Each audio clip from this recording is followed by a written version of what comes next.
Andra Day's powerful and uplifting new anthem, Make Your Troubles Go Away, is the perfect song for these trying times. I caught up with the Grammy-nominated singer, where she revealed that the song is actually from the archives. She wrote it back in 2013, but didn't release it until now.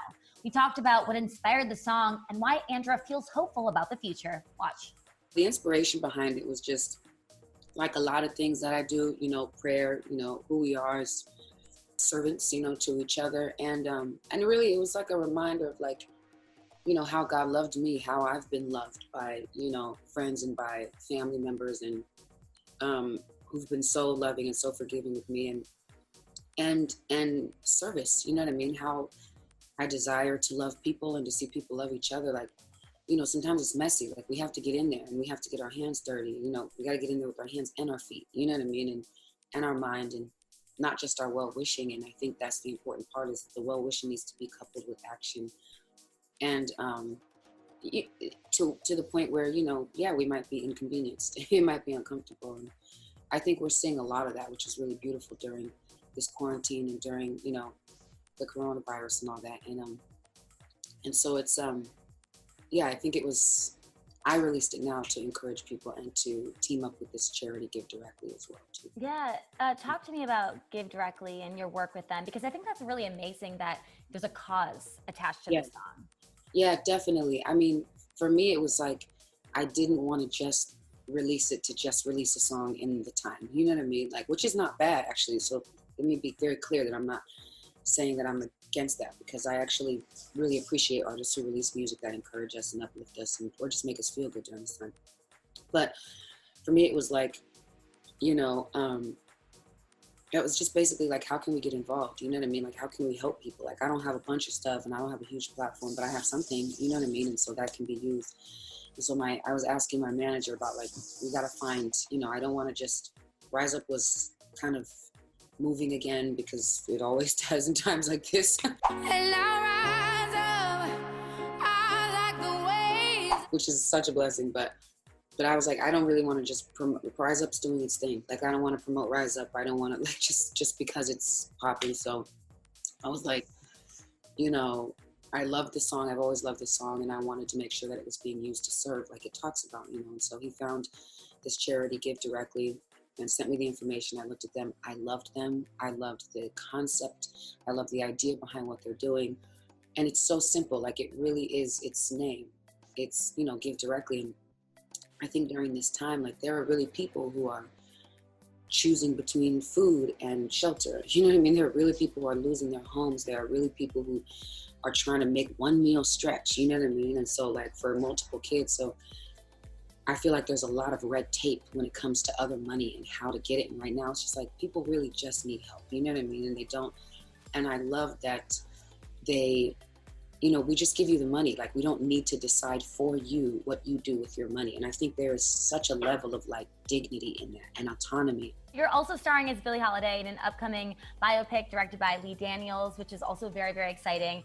I mean, talk to me about the transformation into Billie. That must have been a really cool transformation. It's one that I'm still trying to work my way out of. In what way? It's just like, I think, well, first of all, I was cast like a while before we actually started filming the movie. So to date, and there's like still little things that we're doing with it here, here and there, finishing things up too. So to date, it's been like, 3 years of being in this headspace and in this character and this person. And it's a heavy place to be in, you know what I mean? Like, she had a really rough life, but she was really loved by a lot of people, you know what I mean? And so the transformation was amazing. Lee, first of all, is like, just like a beast of a director. He just is, to me, one of the best. I mean, his performances that he pulls out of actors, even in his other movies that I've seen, I'm just like blown away every time. And then it was my first role, so I was so happy to be working with Tasha Smith. She was my acting coach. And Tom Jones was my dialect coach. And so they really they worked hard, you know what I mean, with me, and to really go those places. And I really had, for me, I had to like live in that space, because I'm not like, a trained actor yet, hopefully we get there. But they have that muscle, you know what I mean, that ability to be able to be in or to be able to be out or to, you know, and that's like, which is a gift. And so for me, I didn't think I had that muscle yet. So I was like, all right, I'll just have to abuse myself until, until I get it right.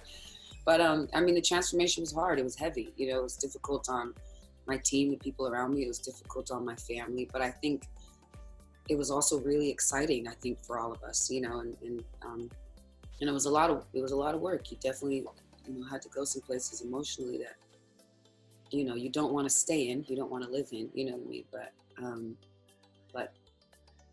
I think it worked. It seems like it worked. He was really happy.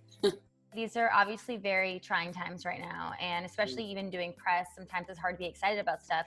How are you doing with everything that's going on? You know, I think I'm the same about it. You know, I feel like, but I'm hopeful. There's some things, and there's a lot of engagement from communities that we've not seen, you know, in previous protests, and so I think we've seen the most engagement globally, I think, that we've ever seen before, and so the support is really, really exciting, you know, and I'm just remaining hopeful, you know, and continuing to do work and to sort of, you know, engage with different organizations on, you know, about what we can do, and continue the conversation, you know what I mean? It's really, you know, I always think about this scripture that I read that says, you know, what is done in darkness will come out to light. And that's not a bad thing. Like, that's a hopeful thing, because we have to get into those dark places, and we have to gut it, and we have to clean out the wound and allow it to actually heal, you know. And if we don't, it just becomes infected and it's festering, and, you know, there's nothing being done about it. It's just getting worse. And so yeah, I'm hopeful.